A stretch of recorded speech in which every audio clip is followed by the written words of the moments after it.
Alright, so here is, let me just show you, here's our door panel and seats. Oh, it's got a new headliner too. The headliner was just toast. It was all frayed, it was hanging down, the visors were destroyed. It looked like just a jalopy headliner, so we pulled it out, we took it to our upholstery guy. He did a brand new headliner job on it. So it smells brand new up here because of the glue and the fabric that they use. Great job on the visors.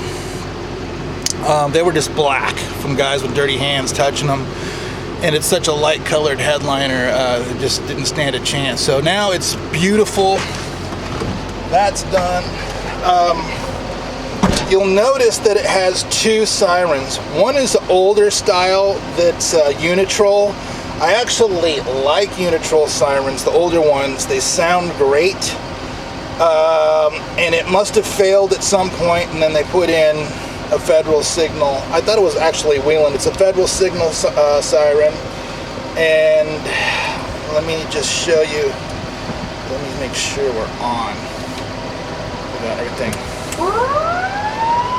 So there's, you can probably hear, let me put my window down. So there's that, and it doesn't appear that our air horn wants to go. I'm pushing the air horn button, and it might be disabled. Some counties here in California don't like air horns, so you can't use air horns or public address system. So this doesn't even have a public address system, but there are counties, believe it or not, that don't allow you to use public address or air horn or siren tones like T3. Here in LA County you can use T3 and public address, but this ambulance actually came from San Diego. So anyway, let's get into all of our stuff. Let me straighten the wheel out so we can see what our mileage is. Actually, let me turn that off so it's not blowing. So you can see it's trying to lock in. There we go, 206,887.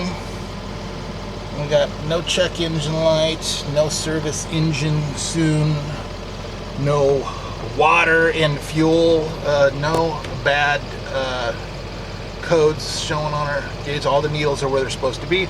So as you probably already noticed, the air conditioner works great. It's on high. This is our speed selector. We got high. There's two medium settings and a low. This is our thermostat. Obviously, if you want cold or heat, you do it to there. And then our choices are, we have max AC, regular AC. This kind of directs the flow of it. You can hear the actuator door moving as I turn this. The sound is changing. Feet only, defrost and feet. And then just defrost. Oops. Yeah, so there's that. And then we got radio. There's that. And okay, so it does have like similar to the Fords, where the Ford Power Manager, where it regulates idle if the batteries get low. Because all the lights are on, you know, it'll kick on a higher idle. You can do it manually on here. So you can hear the motor just kicked up to the next level just to provide more amperage, more juice to the electronics. So you can do that or not. And then let's see, here's all of our controls. So I have everything lit up. Let's go with rear light bars. So our module disconnect, this is what provides power to the back. And then here's our non-emergency stuff. We got left flood, rear loading flood, and the right flood. We'll go ahead and turn those on so when we get out we see all of that. And then we got the master. So basically, if you want, you can just do one touch emergency light. So you're ready to go code 3, you just hit your master and everything's on. You're ready to go. This one isn't engaged. This is a strobe dimmer, and you can engage that if, say it's nighttime, you're in a neighborhood, it's really dark, maybe there's no street lights and your strobes are just blowing out the neighborhood, you know, you're already at your destination, you can hit strobe dimmer and it'll kill the strobes, but it keeps, you know, things flashing so you're visible to traffic, but you're not so visible that you're causing you know, other drivers to shield their face from your lights. So there's that, and then there's other stuff here. If backup, cutoff alarm, and then if you leave the AC on in the back, you can turn it off from up here. Earlier when I was doing a test drive, I kept hearing this beeping noise, and I thought I had a door open. It was actually this thing telling me that our oxygen level was critically low. We don't have a tank in there, so yeah, it was really low, and it was just alarming to tell me. And you can see right now it's showing voltage, and you can scan through the different things and it'll tell you different information. Inside it's 99 degrees, that's our voltage, amps, the tachometer, and then if you want to just clear, if something's making a noise, you can just hit that button and it will clear it out. So let's get out, let's look at the, oh yeah, then we got power windows, obviously. You can see we got power windows, they're fast and responsive. Over there, you can see that. And then also, look in that mirror, you can see the mirror is crazy fast and responsive. If this side doesn't move, this is like a manual mirror or it's broken. I don't know, but it's on the driver's side, which is easy to resolve. That's the one. If it's not in the right place and your partner isn't up here to adjust it, it's a pain in the butt. So that's the one that's working. That's the one that matters to me. And let's get out and look at our lights. Oh wait, we're not fully lit up. Something didn't get pushed. Let's go. Got our light bars on, red flashing lights, headlight flashers. Okay, we got everything going. So, let me back up so I can see what we're doing here. So you can see we've got, in the light bar you can see there's a combination of steady burning reds facing forward, so there's always some light facing forward, it's constant. And then there's two banks of rotors on either side of that. And then you'll notice in the grille, we've got wig-wag headlights flashing back and forth. There's grille lights, there's front fender lights that have a red and white lens. Siren speakers that are in the front bumper.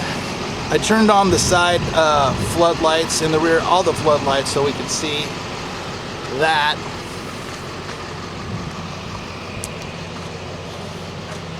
And then back here you can see we got some flashers on the outside, we've got rotors on the inside, there's a flasher in the middle, and then our two clear load lights, and then we got the ambers on either side. There's that. And then there's our floodlight for this side. It's these side warnings. Let me show you, look at these tires. The tires are in great shape. Lots of tread there. They're like brand new. Look at that.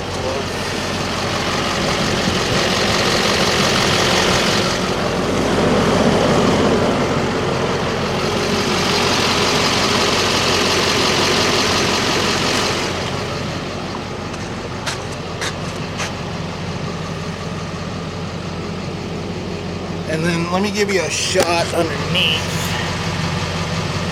Let's see. There's no rust.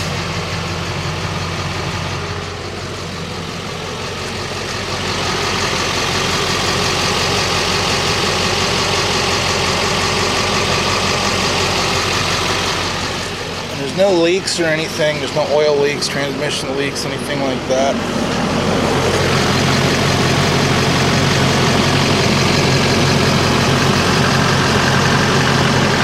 Let me pop the hood, I'll show you the motor real quick. So I think we're just about done with our, there's the shoreline connection right there. So you plug into that to charge the batteries with the battery charger if you feel you need it. All right. motor, and it is purring great. It sounds great. Oh, you know what? This does not have a battery under the hood. I thought it did. I have some Chevys that do have them under the hood. This one does not. So just two on the side. And then your Duramax diesel, which is a great motor, 6.6 liter, and very fast and responsive and reliable. So there is that. I think we covered everything, yeah? So I'm gonna go edit this so we can get it up so you can see everything. If you have any questions, you can contact me at chrismedic@yahoo.com. That's the best email to contact me at. I think there's another email address for me on the website, but the best one, the one that I check every day, multiple times a day, is the chrismedic@yahoo.com. And then, or you can call me or text me at 323-228-2842. And I'm pretty quick about responding. You probably heard my phone has gone off a couple times while we've made this video. I haven't checked it yet, but I'm gonna get back to that person as soon as I end this video. So, yeah, that's everything, guys. Thank you again. And if this isn't exactly what you're looking for, I do have other options to choose from.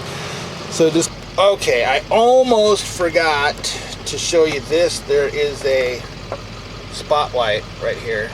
So if you're looking for an address, or there's a guy running toward you with a machete and you're like, oh, is that what I think it is? You can use this to illuminate stuff, and it's handheld. It's got a very long cord on it. The other thing is, you probably noticed that there isn't a rear view mirror. The reason for that is I rent ambulances out for film and television production, and this was recently used for a scene where the guys were in the front cab. So they removed it, and it's right here. I didn't put it back on because even when it was on there, you couldn't see, you know, there's this wall in the window unless you're 4 feet tall. The mirror didn't line up with the rear pass-through window, so I've just left it off. So the mirror is here. If you want to put it back on, you can. I actually like the extra visibility since you can't see anything in that mirror anyway. So there's that. And I just wanted to add that. I was just parking this thing and noticed that. And so, yeah. All right. Thanks. Bye.